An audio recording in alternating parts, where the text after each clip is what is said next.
अस्सलाम वालेकुम बच्चों, क्या हाल है सबके। तो आज हम दोबारा से हाजिर हैं सेकेंड ईयर मैथमेटिक्स लेकर, ठीक है, जिसका हम क्वेश्चन ये क्या कहते हैं, जिसके हम तकरीबन कितने कर चुके हैं। कल हमने क्वेश्चन नंबर 8 तक किया था, ठीक है।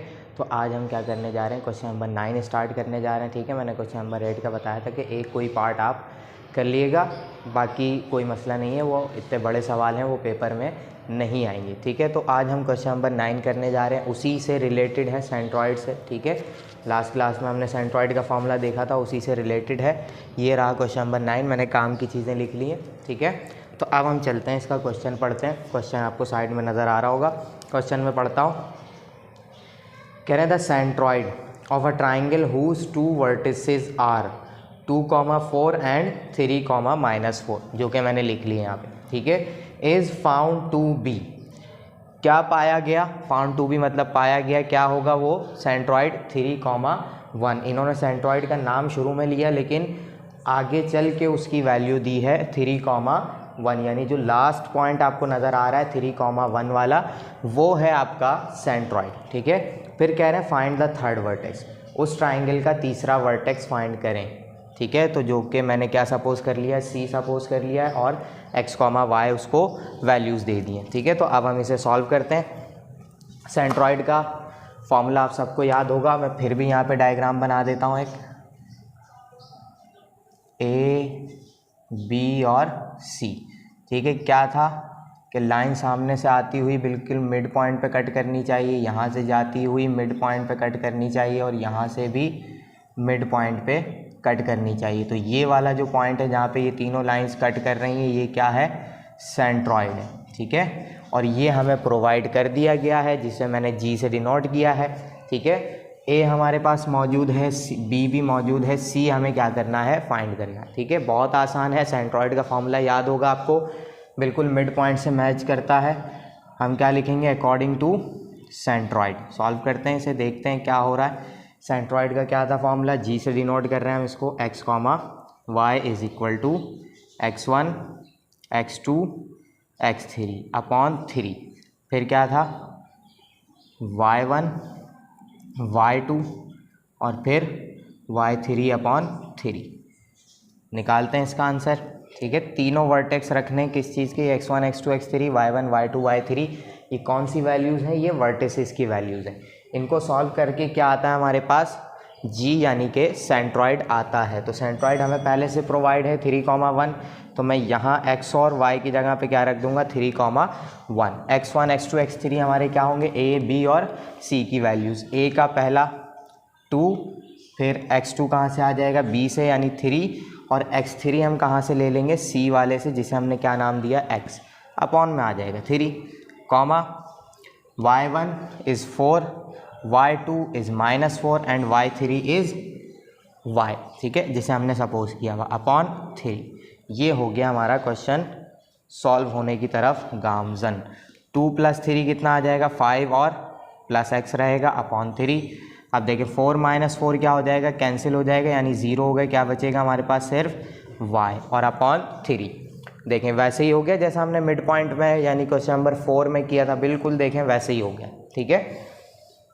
तो हम क्या करेंगे, इस वाले को 3 के इक्वल, इस वाले को 1 के इक्वल, ठीक है। यहाँ लिखते हैं हम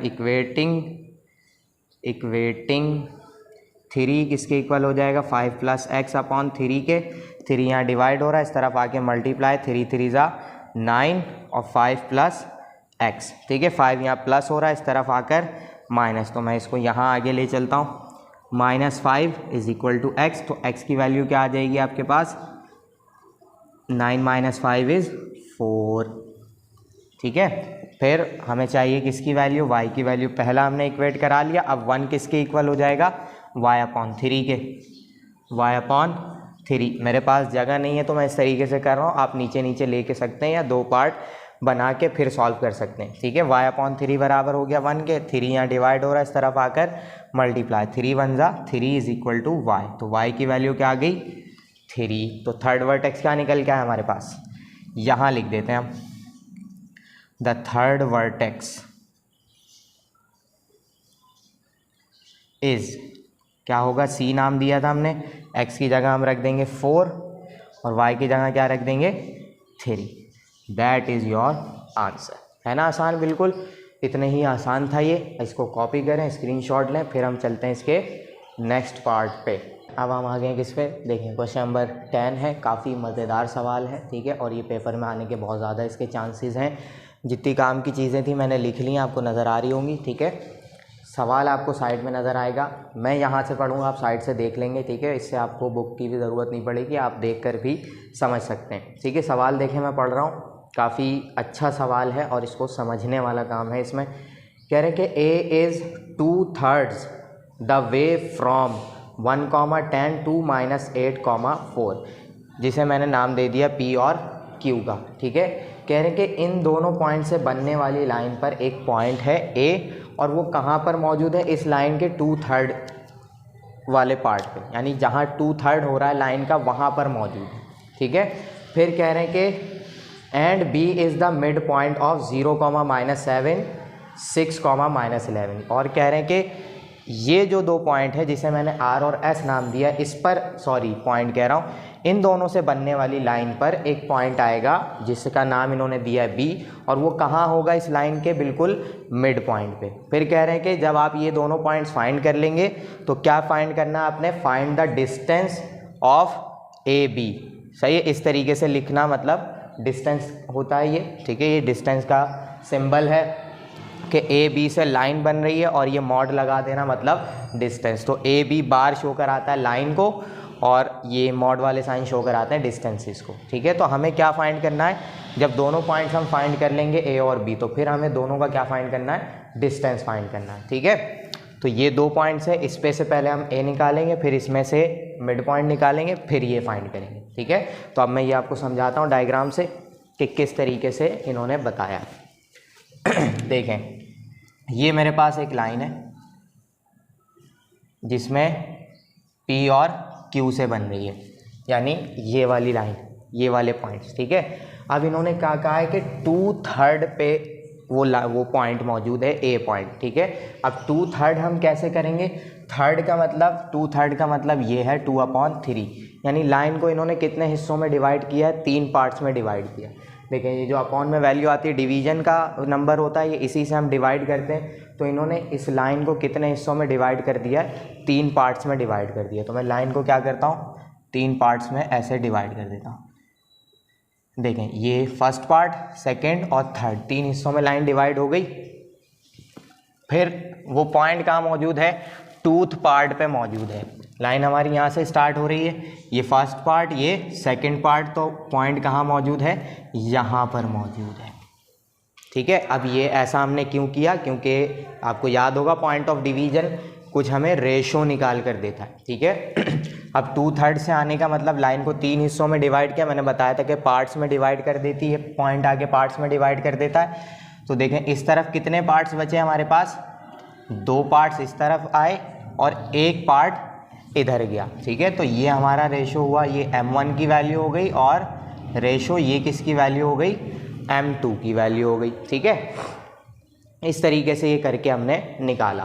तो जब भी आपको कुछ ऐसा दे दिया जाएगा 2/3, अभी आगे आएगा, सही है, 1/5 और 3/5, इस तरीके से करके वैल्यूज आएंगी। आपने क्या करना है, अपनी लाइन को जितना अपॉन में वैल्यू दी होगी उतने हिस्सों में डिवाइड करा देना है।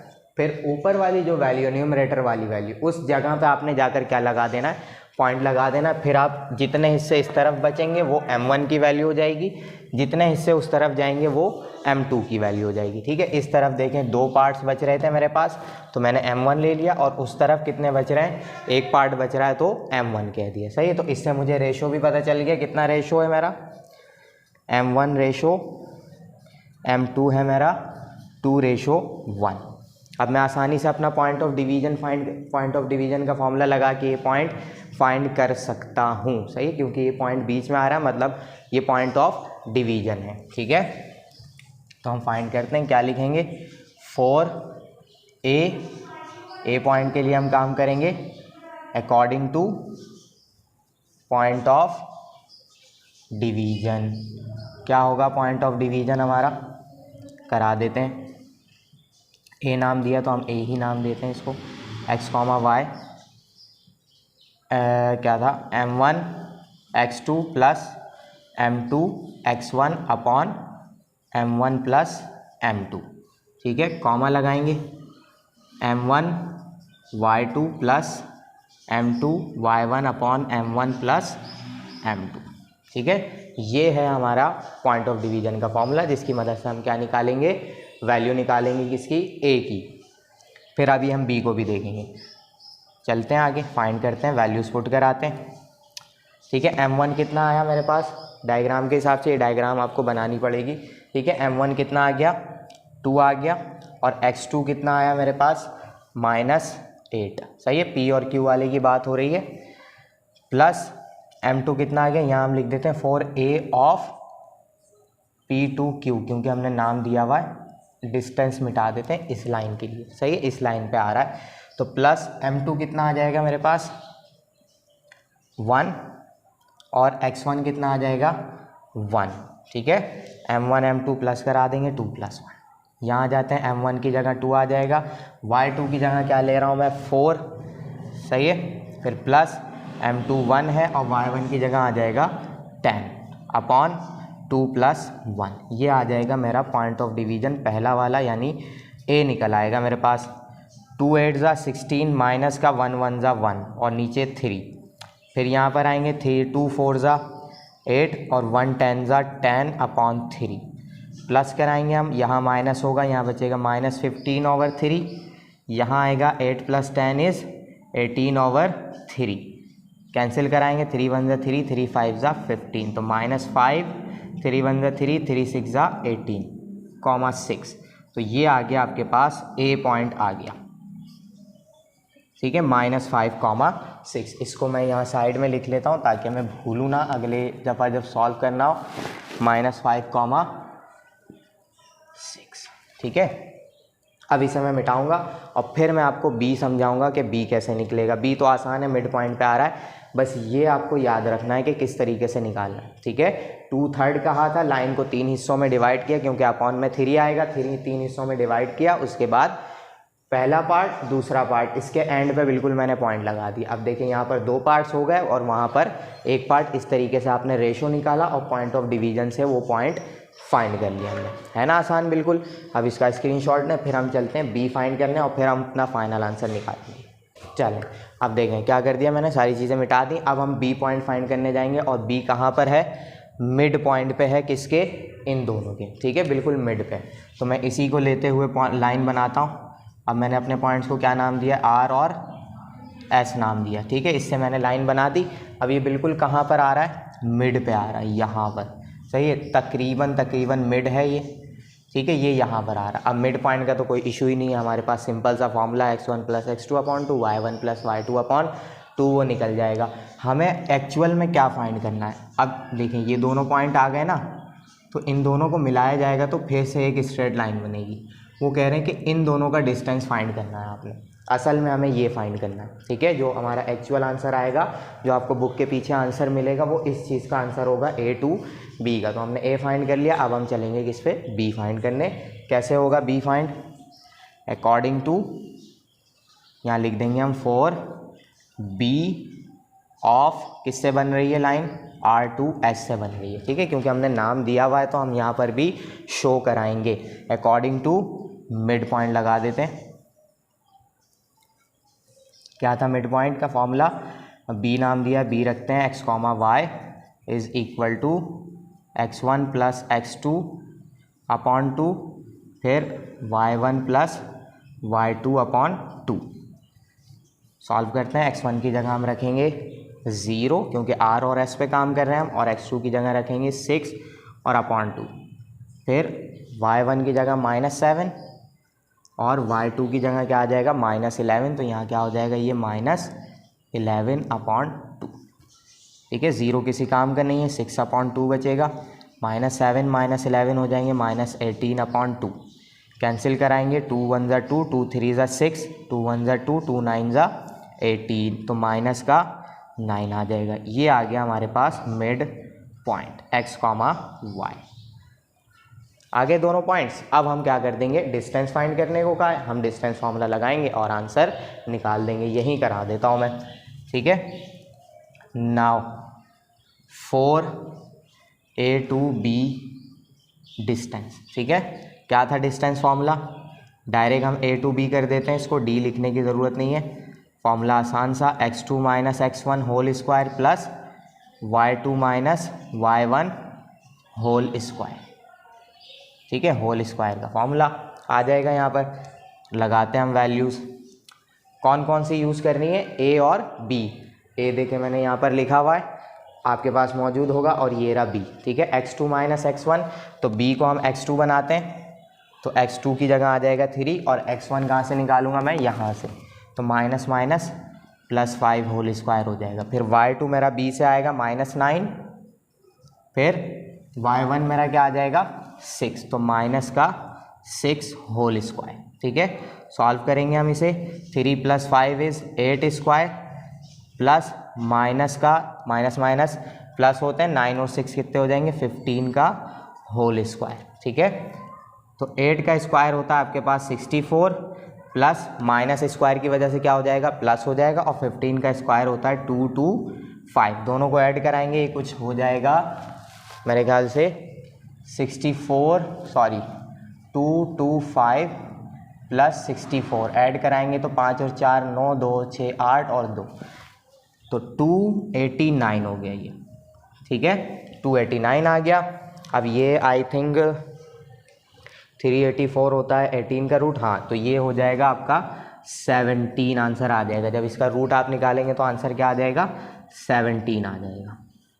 ठीक है, और यूनिट्स, ये आ गया आपका फाइनल आंसर जो इन्होंने मांगा था, है ना आसान, बिल्कुल। ये हो गया आपका परफेक्ट आंसर, स्क्रीनशॉट लें। बस आपने इसमें इस चीज़ का ध्यान रखना है। ठीक है, अगर आपने रेशो गलत रखा आपका आंसर सही नहीं आएगा। ठीक है, बिल्कुल परफेक्ट 17 आंसर आ रहा है, बुक में भी शायद 17 है। ठीक है, तो आप इसको कॉपी करें, स्क्रीनशॉट लें। हम चलते हैं इसके क्वेश्चन नंबर 11 पे। चलें बच्चों, अब हम आ गए किस पे, क्वेश्चन नंबर 11 पे। क्वेश्चन नंबर 11 बहुत आसान है, ये हम 2.1 में बहुत सारे ऐसे सवाल करके आ चुके हैं। ठीक है, जैसे कि ट्राइंगल को प्रूफ करना, 3 पॉइंट दे दिए गए भाई, कह रहे हैं कि प्रूफ करें कि ये इक्विलेटरल ट्राइंगल है या आइसोसेलेस ट्राइंगल है या राइट ट्राइंगल। इसी तरीके से 4 पॉइंट्स दे के हमसे स्क्वायर पूछा था। ठीक है, सर्कल वाले, वही ये पॉइंट भी है। ठीक है, देखें सवाल आपको साइड में नज़र आ रहा होगा, मैं यहाँ से सवाल पढ़ता हूँ। कह रहे हैं शो दैट द 4 पॉइंट्स, ये चारों points are the angular points of a rectangle, यानी कि ये चारों क्या हैं, एक रेक्टेंगल के एंगुलर पॉइंट्स हैं, यानी कि वर्टिसेस हैं। इन चारों को मिलाया जाए तो क्या बनेगी, एक रेक्टेंगल बनेगी। ये हमें प्रूव करना है। हम चाहें तो डिस्टेंस फॉर्मूले से भी सॉल्व कर सकते हैं इसे, यानी 2.1 वाले तरीके से, क्योंकि इन्होंने यहाँ पे लिखकर ख़ास कुछ बताया नहीं है। ठीक है, अगर पेपर में आता और आपको याद नहीं रहता कि भाई कैसे प्रूव करना है, आप चारों का डिस्टेंस निकालें, और रेक्टेंगल की प्रॉपर्टी आपको पता है कि आमने सामने वाली दोनों साइड्स की लेंथ क्या होती है, बराबर होती है। तो आप डिस्टेंस फॉर्मूले से भी इसे सॉल्व कर सकते हैं। ठीक है, लेकिन यहाँ हम इसको और आसानी से करेंगे, क्योंकि हमने पॉइंट्स पढ़े हैं, क्या कहते हैं, point of division, mid point, इसको हम थोड़ा सा और आसान करके सॉल्व करते हैं। ठीक है, चलें मैं आपको बता देता हूँ कि कल मैंने आपको एक पैरेललोग्राम बताया था जिसमें मैंने डायगोनल्स बताई थी, सही। और मैंने क्या कहा था कि डायगोनल्स कहाँ कट करती हैं, बिल्कुल मिड पॉइंट पे कट करती हैं, और वो दोनों का मिड पॉइंट क्या होता है, सेम होता है। ठीक है, तो उसी तरीके से ये रेक्टेंगल की भी प्रॉपर्टी है,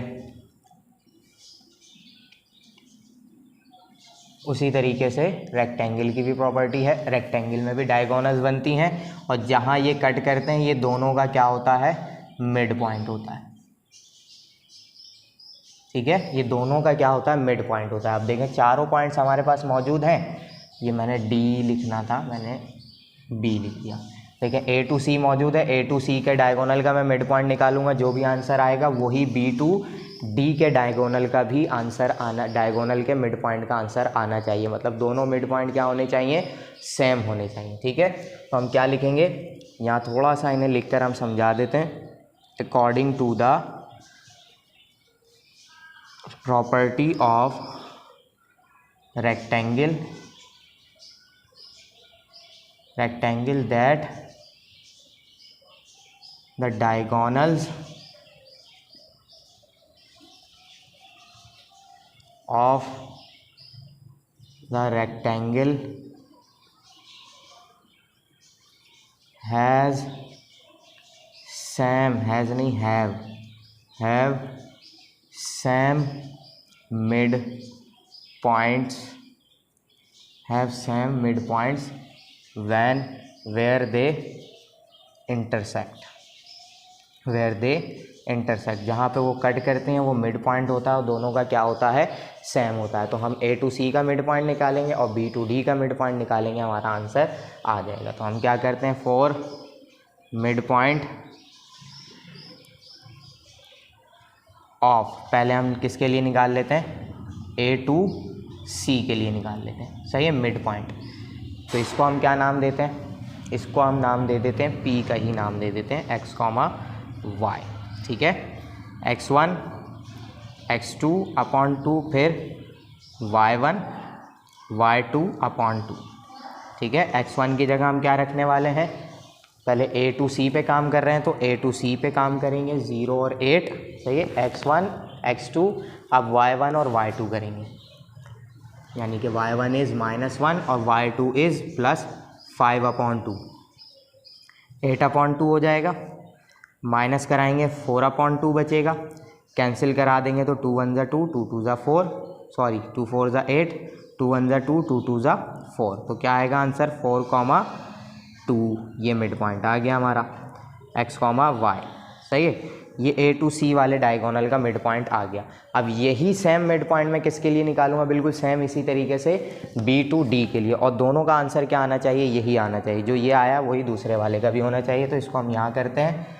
लिखेंगे हम यहाँ पे फॉर मिड पॉइंट ऑफ, अब डायगोनल किसकी है, B to D वाली है, ठीक है।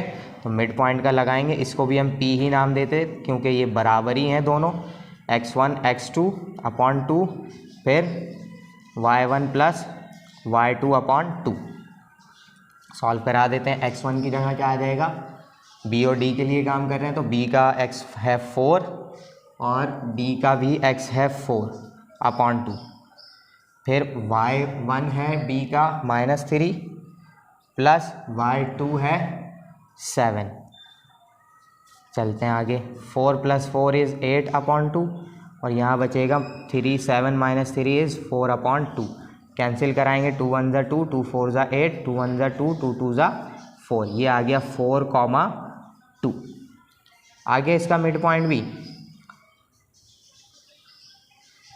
ठीक है, दोनों देखें मिड पॉइंट्स क्या आ गए, बराबर आ गए। तो हम क्या लिख देंगे, प्रूव दैट, कहाँ लिखूँ मैं, चलें ये मैं आपको मुंह से ही बोल के बता देता हूँ क्योंकि जगह नहीं है, यहाँ लिख देता हूँ, ठीक है। बस याद रखिएगा कि ये आंसर लिखना है इसका, prove that the given points are of the rectangle, are of a rectangle, सही, किसके पॉइंट्स हैं, एक रेक्टेंगल के पॉइंट्स हैं, ठीक है। यही एक खाली जगह मुझे नज़र आ रही थी तो मैंने वहीं पर ही करा दिया, बाकी ये पूरा क्वेश्चन आपके सामने है, ठीक है। प्रॉपर्टी के हिसाब से बिल्कुल सही आंसर आ रहा है, ये प्रूव हो गया आपका क्वेश्चन नंबर 11 भी। अब हम चलेंगे क्वेश्चन नंबर 12, चलें भाई, अब हम आ गए किस पे, क्वेश्चन नंबर 12 पे, ठीक है। ये भी कल की तरह है लेकिन उतना बड़ा नहीं है जैसा हमने सोचा था, ठीक है। कल जैसा हमने किया था जो कि हमारा सेंट्रॉइड वाला था, उसमें मीडियन की लेंथ फाइंड करना हमारे लिए बवाल हो गया था। यहाँ पर सिर्फ इन सेंटर हमें फाइंड करना है, कोई लेंथ नहीं फाइंड करनी, ठीक है। अब ये इन सेंटर क्या है, जैसे कल सेंट्रॉइड था वैसे ही ट्राइंगल के अंदर एक और पॉइंट होता है जो कि क्या कहलाता है, इन सेंटर कहलाता है, ठीक है। उसकी डेफिनेशन मैं आपको बता देता हूँ पहले सिंपल तरीके से, the intersection point of angle bisector in a triangle is called incentre, ठीक है। अब ये मैंने बता तो दिया क्या होता है, यहाँ पर मैं आपको पहले समझा देता हूँ, ठीक है। क्वेश्चन आपको साइड में नज़र आ रहा होगा, क्वेश्चन क्या है, मैंने क्वेश्चन भी आपको नहीं बताया, क्वेश्चन साइड में नज़र आ रहा होगा, find the coordinates of the incentre of a triangle whose vertices are, जिसके ट्राइंगल के तीनों वर्टिसेस आपको क्या दिए गए, ये दिए गए, ठीक है। तो ये मैंने ट्राइंगल बनाई, ठीक है, छोटी सी बनाई है क्योंकि मुझे जगह चाहिए बोर्ड पे, क्योंकि ये अभी बनी रहेगी। मैंने क्या कहा, the intersection point of angle bisector. कल कौन सी लाइन थी? कल साइड बाइसेक्टर थी सेंट्रॉइड के लिए। अब क्या है? Angle bisector. एंगल बाइसेक्टर क्या होती है? जैसे कि ये एंगल बी है मेरा, फर्ज कर लें कि ये 30 डिग्री का टोटल एंगल है। तो जब मैं एंगल बाइसेक्टर यहाँ से पास कराऊंगा, सामने कहीं भी टकरा रही है उससे मुझे मसला नहीं है, तो ये इस एंगल को 15 और 15 में क्या कर देगी? डिवाइड कर देगी। तो ये लाइन क्या कहलाती है? एंगल बाइसेक्टर कहलाती है। ठीक है, हमने क्या कहा था कि टोटल एंगल हमारा है 30 डिग्री का। जैसे ही मैंने एंगल बाइसेक्टर पास कराई, एंगल कितने में डिवाइड हो गया? 15 और 15 में। तो ये होता है आपका एंगल बाइसेक्टर। ठीक है, इसी तरीके से यहाँ से मेरा एंगल बाइसेक्टर निकलेगा, सामने वाली लाइन पे कट करेगा यहाँ पे। इसी तरीके से यहाँ से निकलेगा और सामने वाली लाइन पे कट करेगा। कहीं भी कट कर जाए मुझे उससे मसला नहीं है, बस ये एंगल बाइसेक्ट करना चाहिए। हम रफली बना रहे हैं, आगे पीछे हो सकता है। तो इंटरसेक्शन पॉइंट, ये तीनों के तीनों एक जगह पे कट कर रहे हैं। इस पॉइंट को हम क्या कहते हैं? Incentre. ठीक है, याद रखनी है आपने definition. The intersection point of angle bisectors in a triangle is called incentre. ठीक है, इन सेंटर का इजी सा फॉर्मूला है, यहाँ पे हम लिखते हैं। ठीक है, according to incentre, incentre को हम आई से डिनोट कर देते हैं, एक्स कॉमा वाई। ठीक है, क्या होगा इसका फॉर्मूला? ए x1 बी x2 प्लस सी x3। सही है, इन सेंटर एक पॉइंट है, नीचे आ जाएगा a plus B plus C, comma यहाँ आते हैं a y1 b y2 और c y3 upon a plus B plus c. ये है पूरा इन सेंटर का फॉर्मूला। ठीक है, x1 x2 x3 तो आपको समझ में आ रहे होंगे, y1 y2 y3 ये तीनों वर्टिसेस हैं a b c जो आपको दिए गए। ये a b c क्या है? ये a b c आपके पास साइड्स की लेंथ है। ठीक है, आपको याद होगा कि हम कैपिटल A के सामने वाली साइड को स्मॉल a से डिनोट कराते हैं, कैपिटल B के सामने वाली साइड को स्मॉल b से डिनोट कराते हैं, और कैपिटल C के सामने वाली साइड को स्मॉल c से डिनोट कराते हैं। इसको थोड़ा सा मैं बड़ा लिख देता हूँ, a। ठीक है, इस तरीके से हम इनको डिनोट कराते हैं। इसका मतलब कि ये लेंथ होती हैं साइड्स की। ये हमारे पास a b c ये हैं स्मॉल वाले। ठीक है, अब यहाँ पर हमें वो पुट करानी है। ठीक है, क्या करेंगे, कैसे करेंगे? देखें, सबसे पहले हम इसको a नाम देते हैं, इसको b नाम दे देते हैं और इसको c नाम दे देते हैं। ठीक है, तो a टू b का जब मैं डिस्टेंस निकालूंगा वो किसके बराबर होगा? स्मॉल c के। ये पॉइंट्स हैं कैपिटल वाले। सही है, ये पॉइंट्स हैं, ये याद रखिएगा, कैपिटल A, कैपिटल B और कैपिटल C है ये। ठीक है, ये पॉइंट्स हैं। तो A टू B का हम डिस्टेंस निकालेंगे, वो किस चीज़ का डिस्टेंस निकाल के देगा? C पॉइंट का। फिर B टू C का डिस्टेंस निकालेंगे, वो किसका निकाल के देगा? A का। फिर C टू A निकालेंगे, वो किसका निकाल के देगा? B का। तो पहले हमें तीनों डिस्टेंसेस फाइंड करना है, फिर हम इसमें पुट करेंगे, और आसान है डिस्टेंसेस फाइंड करना। हम चलते हैं सबसे पहले 4 डिस्टेंस, यहाँ मैं डिस्टेंस वगैरह नहीं लिख रहा, मैं इस तरीके से शो करा देता हूँ 4A टू B। सही है, ये मेरा A पॉइंट, ये B पॉइंट और ये C पॉइंट किसके बराबर होगा? A टू B, वो C के बराबर होगा। ठीक है, तो हम A टू B फाइंड करते हैं। पहले फॉर्मूला लिखेंगे x2 minus x1 whole square plus y2 minus y1 whole square. ठीक है, वैल्यूज पुट कराते हैं हम।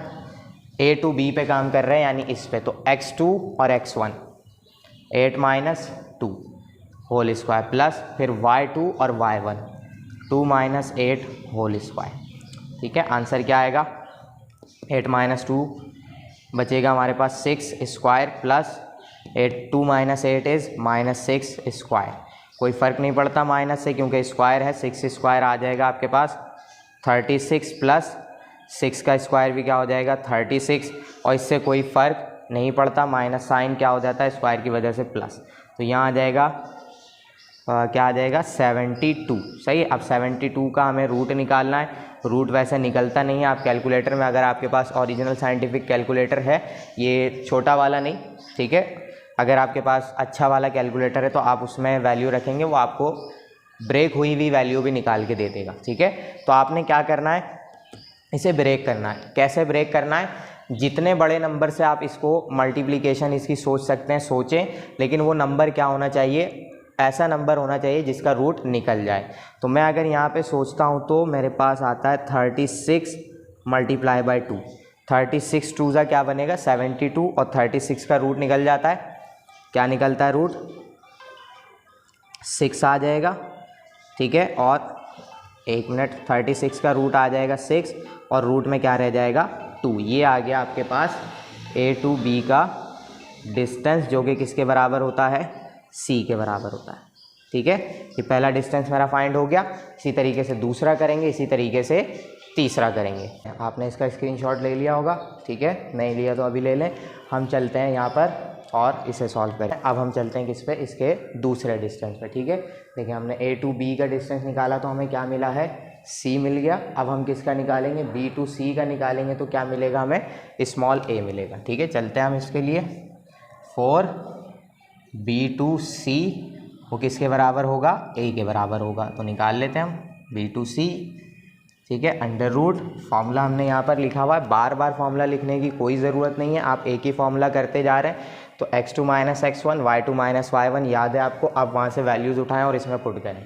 x2 क्या हो जाएगा B और C के लिए 9 हो जाएगा x2 माइनस 8 हो जाएगा आपके पास x1, फिर प्लस y2 हो जाएगा आपके लिए 9 माइनस 2 हो जाएगा आपके लिए y1, ठीक है। स्क्वायर लगा दिया मैंने।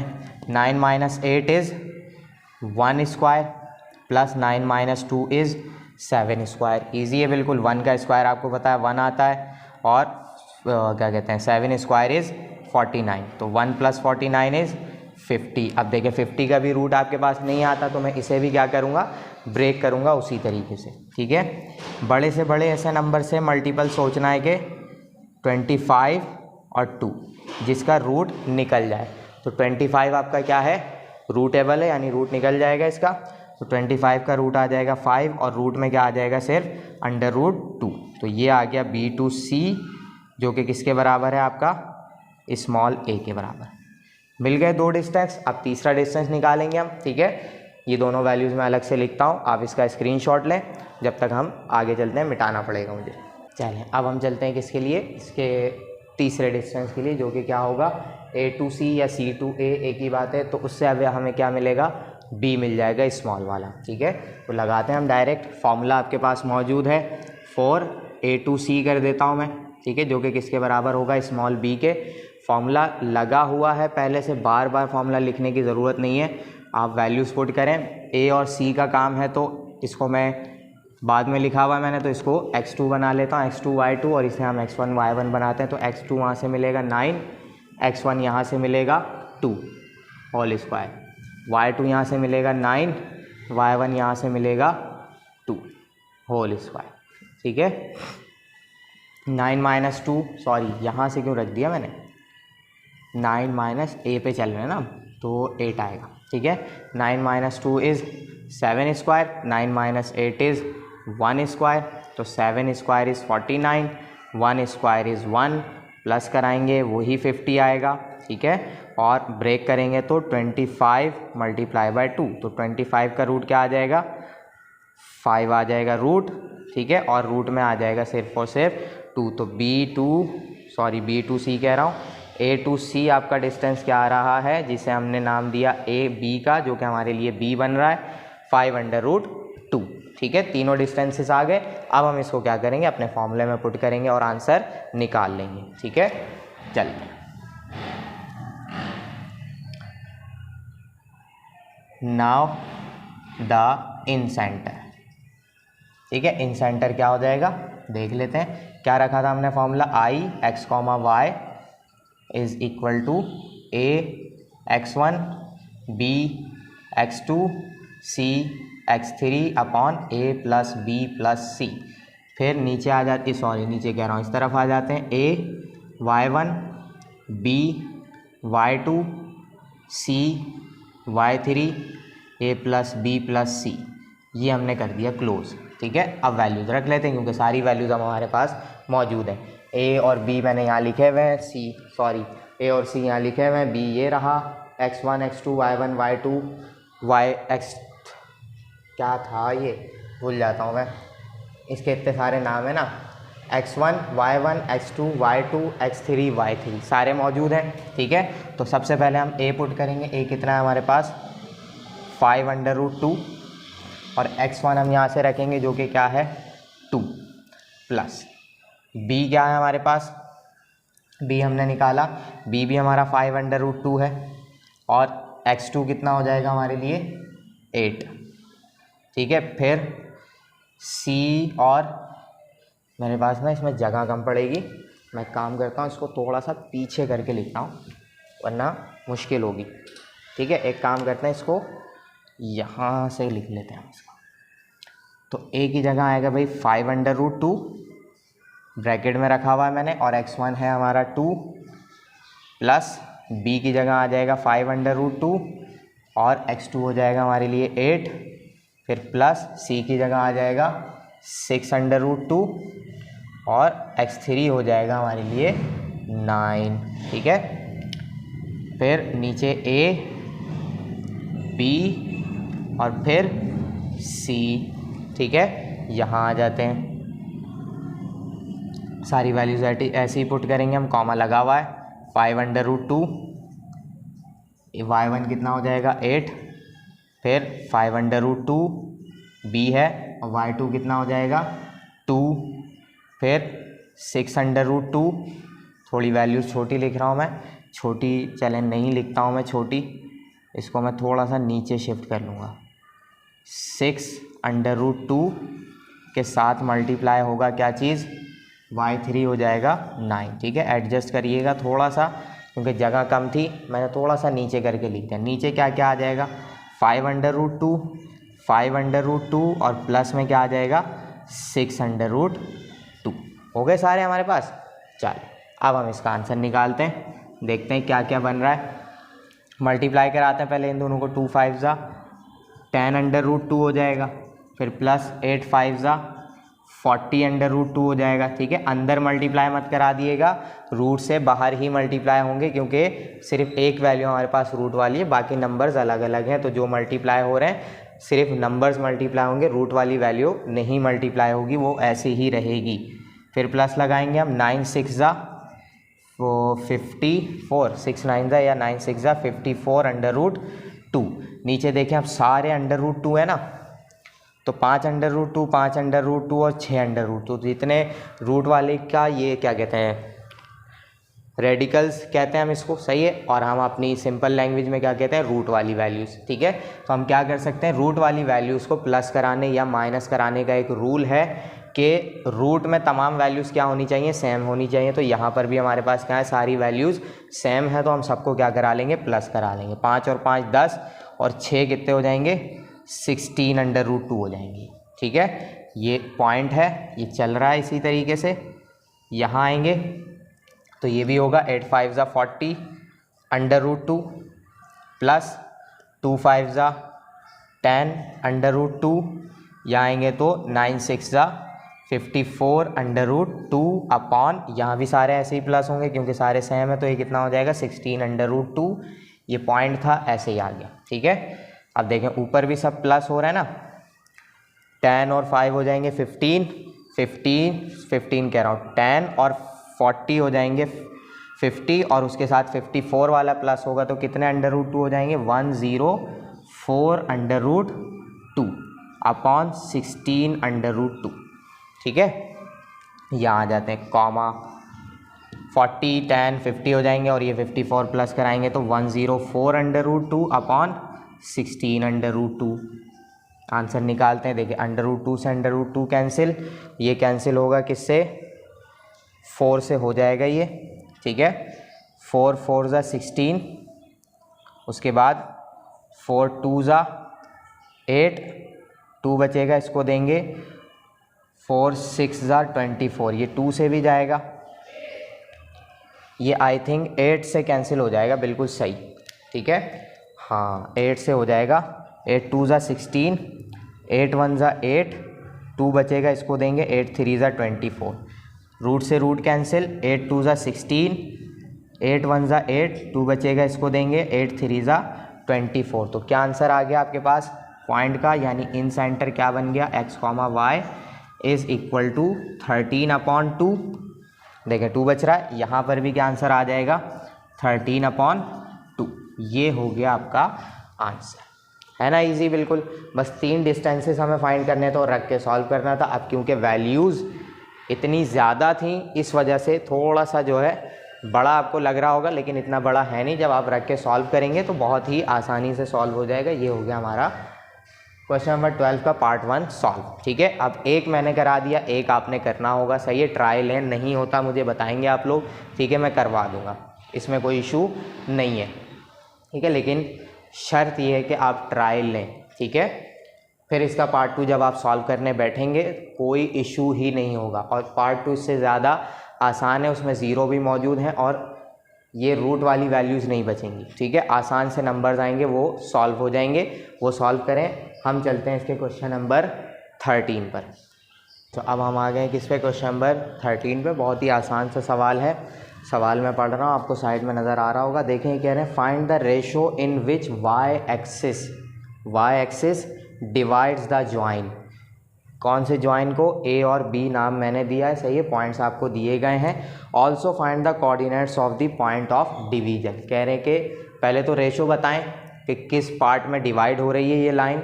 उसके बाद कह रहे हैं कि पॉइंट ऑफ डिवीजन भी फाइंड करके दें। सही कि वो पॉइंट ऑफ डिवीजन क्या होगा। अब इन्होंने बात क्या कही है ये देख लेते हैं। सवाल आपके साइड पे मौजूद है। ठीक है, मैं यहाँ पर बनाता हूँ ग्राफ टाइप एक ऐसे करके।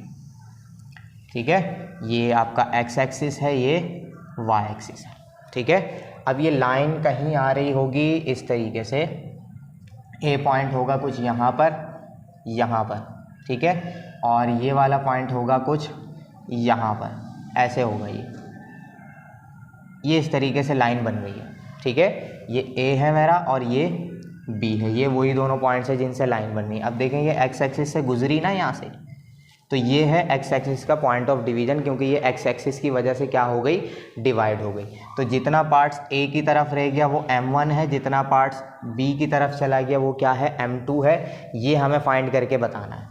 और ये पॉइंट है आपका पॉइंट ऑफ डिवीजन, जिसे हम नाम दे देते हैं P का। ये हमें फाइंड करना है। अब क्योंकि एक्सिस पे आ जाते हैं, जब हम एक्स एक्सिस में आए या वाई एक्सिस में आए तो हमें कुछ ना कुछ फ़ायदा होता है। ठीक है, तो जब यहाँ पर आए तो ये पॉइंट ऑफ डिवीजन कैसा होगा, जब भी आप एक्सिस पे जाएंगे, अगर वाई एक्सिस में है तो आपके पास एक्स कोऑर्डिनेट 0 होगा और वाई की कुछ ना कुछ वैल्यू होगी। ठीक है, इसी तरीके से अगर आप एक्स एक्सिस पे चले जाएंगे तो आपके एक्स कोऑर्डिनेट की कुछ ना कुछ वैल्यू होगी, लेकिन वाई क्या हो जाएगा, 0 हो जाएगा। ठीक है, एक्सिस पे अगर कोई पॉइंट आ जाता है तो हमें ये फ़ायदा मिलता है कि आपका एक कोऑर्डिनेट आपको पता होता है कि क्या होगा, 0 होगा। ठीक है, अगर आप ग्राफ को थोड़ा सा अपने दिमाग में लेकर आएंगे तो आपको याद आएगा कि अगर मुझे कोई वैल्यू इस पे एक्सिस पे पुट करनी है, वाई एक्सिस पे, तो कैसा होगा, मुझे एक्स पे चलना ही नहीं है, सिर्फ कहाँ जाना है, वाई के ऊपर चलना है। तो सिर्फ वाई की वैल्यू होनी चाहिए, एक्स क्या हो जाएगा, 0 हो जाएगा। ठीक है, तो पहले हम रेशो फाइंड करेंगे, फिर हम ये वाला पॉइंट भी फाइंड करेंगे जिसमें हमें सिर्फ वाई कोऑर्डिनेट फाइंड करना होगा। एक्स कोऑर्डिनेट तो हमें पता है क्या है, 0 है। ठीक है, तो हम यहाँ लिख कर बताएंगे, as the line is divided by Y axis so the point of division will be. कैसा होगा पॉइंट ऑफ डिवीजन, P नाम देते हैं, तो ये 0, y हो जाएगा। ठीक है, ये हमने बता दिया लिखकर कि अगर लाइन y एक्सिस से डिवाइड हो रही है तो पॉइंट ऑफ डिवीजन कैसा होगा उसका, ऐसा होगा। तो अब रेशो की तरफ हम चलेंगे, फाइंड करेंगे। सो नाउ अब हम क्या कर देते हैं, पॉइंट ऑफ डिवीजन लगाते हैं। x, y है पॉइंट ऑफ डिवीजन।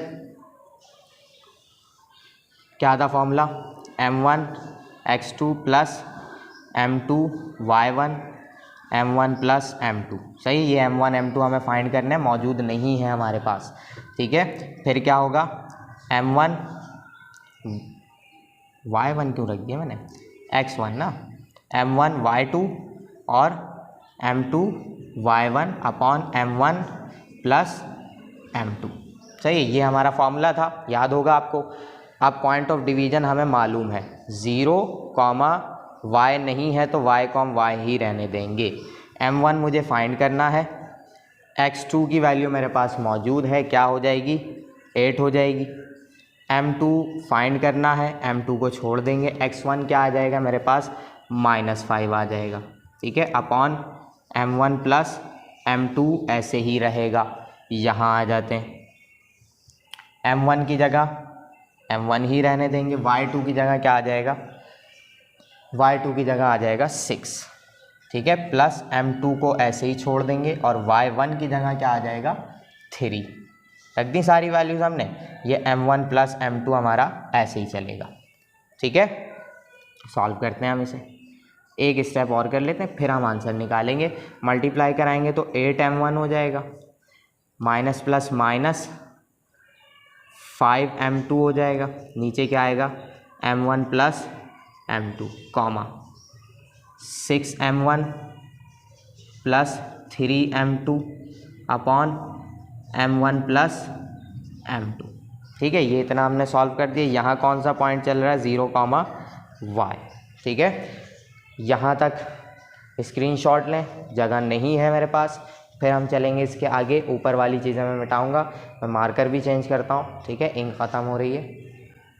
चलें, आपने स्क्रीनशॉट ले लिया होगा, मैंने यहाँ तक रहने दिए क्योंकि इस चीज़ का ही मुझे काम है, बाकी चीज़ें मैंने मिटा दी, ठीक है। अब देखें क्या करना, हमें रेशो फाइंड करना था m1 रेशो m2। देखें अगर यहाँ m1 m2 होता तो ये पार्ट कैसा आता 0 आता, ठीक है, और अगर यहाँ m1 m2 होता तो ये y की वैल्यू देता। अब क्योंकि हमें y नहीं पता तो हम y वाले को ऐसे ही छोड़ देंगे, ये मुझे पता है, ठीक है, किसके बराबर है ये 0 के, तो मैं इस पूरे को किसके इक्वेट करा दूंगा 0 के इक्वेट करा दूंगा। यहाँ लिखूंगा मैं इक्वेटिंग, पहले मैं सिर्फ x कोऑर्डिनेट को इक्वेट करा रहा हूँ किसके 0 के, ताकि मेरा m1 रेशो m2 आ जाए, -5m2 upon m1 plus m2, सही है। m1 रेशो m2 फाइंड करना है, ये m1 m2 यहाँ डिवाइड हो रहा है, इस तरफ आके 0 से मल्टीप्लाई होकर ख़त्म हो जाएगा, तो क्या बचा मेरे पास सिर्फ m2, ठीक है। अब क्या करना है मुझे m1 रेशो m2 फाइंड करना है, और m1 रेशो m2 का मतलब होता है m1 अपॉन m2, मुझे ऐसी वैल्यू फाइंड करनी है, ठीक है, ताकि मैं उसे रेशो में कर सकूं।